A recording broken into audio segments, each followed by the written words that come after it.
I don't know if I'll ever sleep again after what I saw in that zoo. People think of zoos as cheerful places, families, kids with balloons, the sound of laughter mixed with animal calls. But at night, it's nothing like that. At night, the zoo is something else entirely. I was hired as a night guard. The pay wasn't bad, but the job was simple: patrol the grounds, make sure no one trespassed, and report anything unusual. They never told me what unusual really meant. On my first night, the silence hit me hardest. The zoo, once noisy with birds and chattering monkeys during the day, was suffocatingly quiet. My boots echoed on the concrete as I walked past the cages. The only light came from the dim yellow lamps, and they barely pierced the darkness. But then I noticed something strange. Every animal seemed awake. The lions weren't sprawled lazily in their enclosure. They were sitting upright, eyes fixed on me. The chimpanzees clung to the bars, completely still, their dark eyes following me as I passed. Even the parrots, usually screeching during the day, were silent, watching.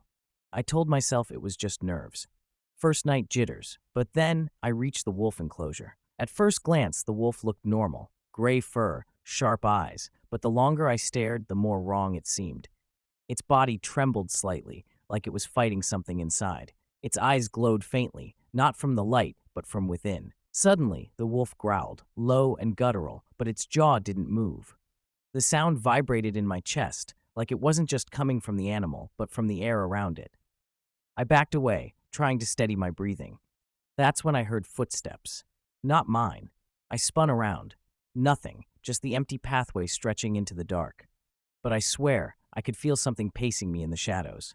I finished my patrol quickly, my flashlight trembling in my grip. When I got back to the guard station, my supervisor was waiting. He looked at me with tired eyes and asked only one question: "Did you see anything unusual?" I wanted to tell him about the wolf, about the eyes, about the silence that felt alive. But something in his expression told me not to, so I just shook my head. He sighed, almost relieved, and handed me the logbook. Good, just write that everything was normal. But it wasn't. Nothing about that night was normal. And deep down, I think he knew it too. The second night was worse, much worse. I told myself the first shift had just been nerves, my imagination twisting shadows into monsters. But when I walked back into that zoo after sunset, I knew I hadn't imagined anything. The animals were waiting for me. Their enclosures looked the same: bars, fences, glass walls. But the creatures inside no longer behaved like animals. They behaved like prisoners. Intelligent, restless prisoners. Their eyes followed me, not with curiosity, but with hunger. Around midnight, I heard it. A sharp, metallic clank, like a gate unlocking on its own. My heart froze. I scanned the pathways with my flashlight until the beam caught something moving near the reptile house. I should have called for backup, but instead, I walked closer. Inside, the snakes pressed against the glass. Their jaws distended wider than nature should allow, scales splitting as if something larger wanted to crawl out of them. A python slammed itself against the glass, and for a second, just a second, I swear I saw a human hand pushing from inside its throat. I stumbled back, choking on my breath. That's when I noticed the cages weren't just rattling, they were opening. The sound echoed across the zoo, locks clicking, hinges creaking, gates groaning open one by one, and the animals stepped out. But they weren't animals anymore. The lion was the first I saw.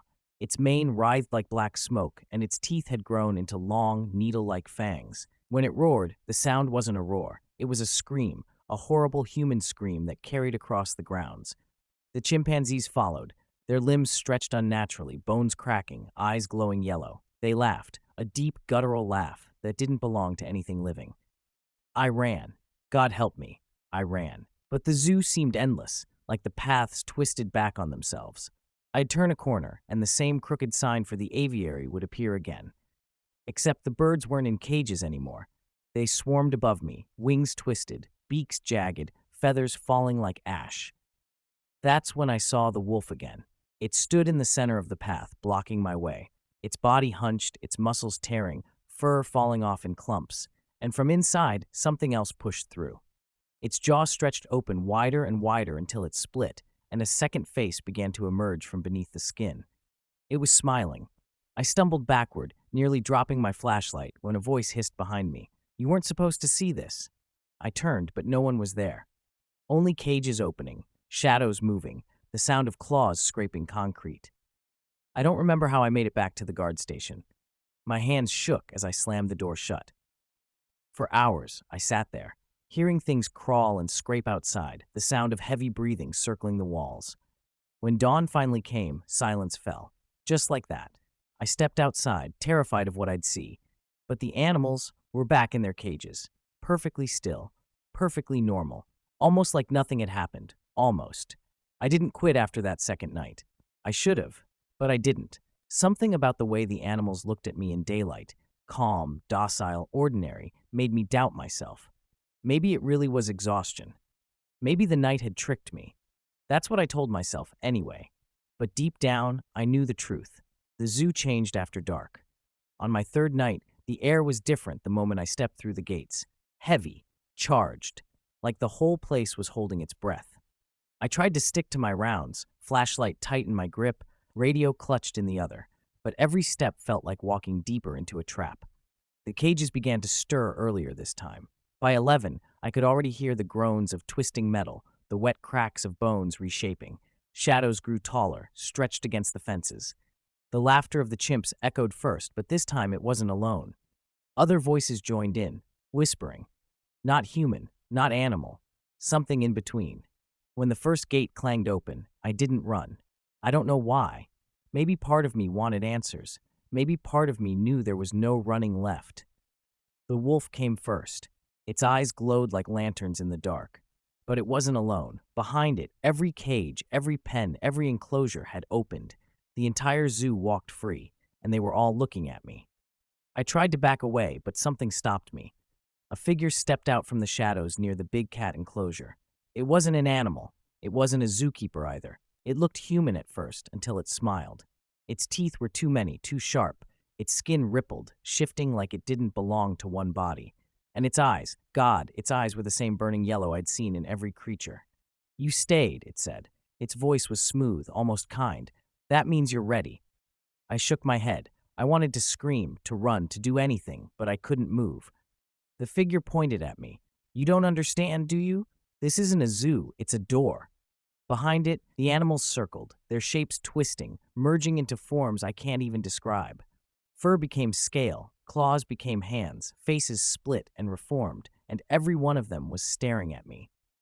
You were never hired to guard them, the figure whispered. You were chosen to join them. The wolf lunged first. I raised my arms to shield myself, but instead of tearing me apart, it pressed its burning eyes against mine. For a second, I felt it, my body breaking, reshaping, splitting open from the inside. I could hear my own bones stretching, my teeth lengthening, my voice turning into something that wasn't human anymore. I don't remember much after that. Only the laughter, the screaming, the sound of cages locking again as the sun began to rise. When the morning staff arrived, they found the zoo exactly as it should be. Animals in their cages, gates sealed, quiet. But there was no sign of me. Or maybe there was. Because in the wolf enclosure, there's a new pair of glowing yellow eyes. And they never blink. I wasn't guarding the zoo, I became part of it.